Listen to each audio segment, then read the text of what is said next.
윤 대통령 계엄 전 중국의 간첩단 존재를 인지하고 있었던 듯 계엄 명분에 탄력이 생겼다.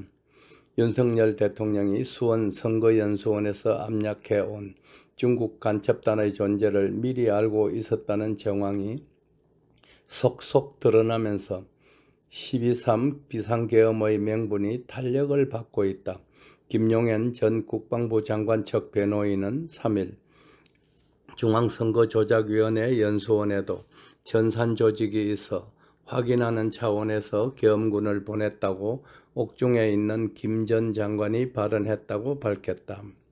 김 전 장관은 윤 대통령의 복심이라 불릴 만큼 비상계엄 당일 계엄 사무의 진두지휘에 나섰던 핵심 정부 인사이다. 그동안 윤 대통령은 영어의 몸으로 탄핵 심판을 받는 동안에도 국민들 사이에 12.3 비상계엄의 본질로 널리 인식돼 온 중국 공산당의 간첩 행위에 대해서는 직접적인 언급을 삼갔다.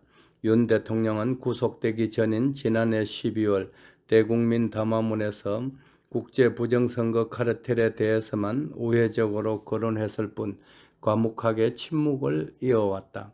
이 때문에 선거연수원에 잠입한 중공 간첩단의 존재가 사실이라면 위기에 몰린 대통령이 탄핵 심리 과정에서 공론화하지 않은 배경에 의문이 집중되고 있다.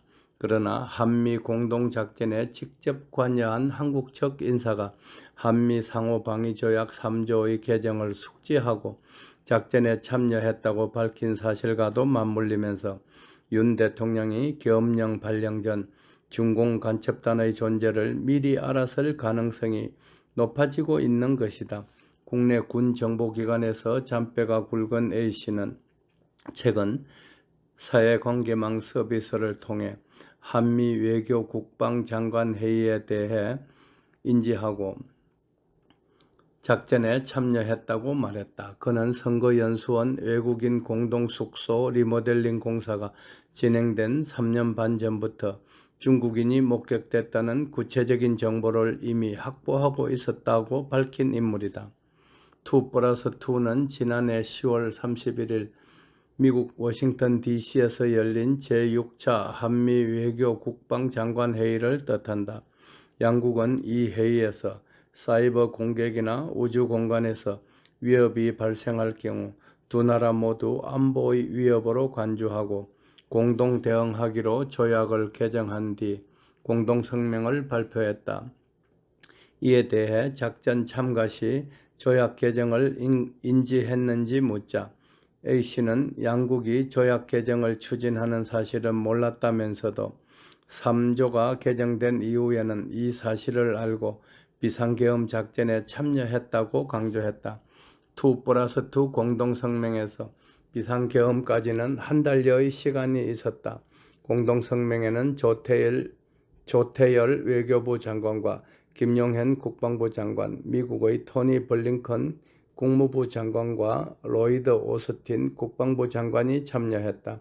이에 따라 한미동맹 핵심 조항의 변경을 윤 대통령이 사전에 충분히 파악하고 승인했을 것이라는 합리적 추론이 제기된다. 도널드 트럼프 미 대통령 측근들의 증언도 나왔다.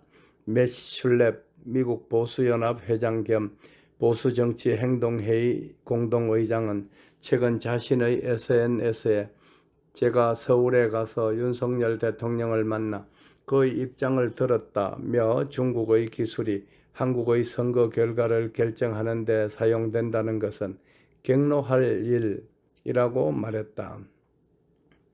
탄핵 가결 직후 한남동 대통령 관저를 예방한 슐렙 의장은 대한민국의 선거제도는 누가 운영합니까? 라고 2번이나 질의했는데도 침묵을 지키던 윤 대통령이 3번이나 거듭된 질문에 중국의 화웨이라고 답했다고 폭로했다.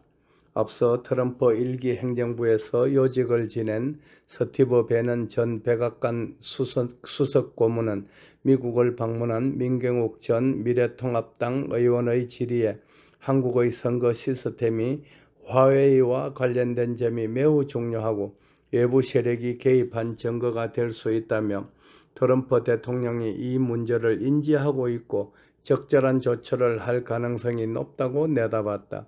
더불어도적당과 리짜이밍 놈은 중국 공산당의 첩자들입니다. 윤석열 대통령님, 미국도 인지하고 있는 더불어도적당의 행패에 대해 전 국민적인 심판이 있을 것입니다. 이제는 승리할 때가 되었습니다. 조금만 견디십시오. 대한민국의 자유민주주의는 결코 무너지지 않을 것입니다. 감사합니다. 참고로 이 글은 스카이데일리 기사를 참조했음을 밝힙니다.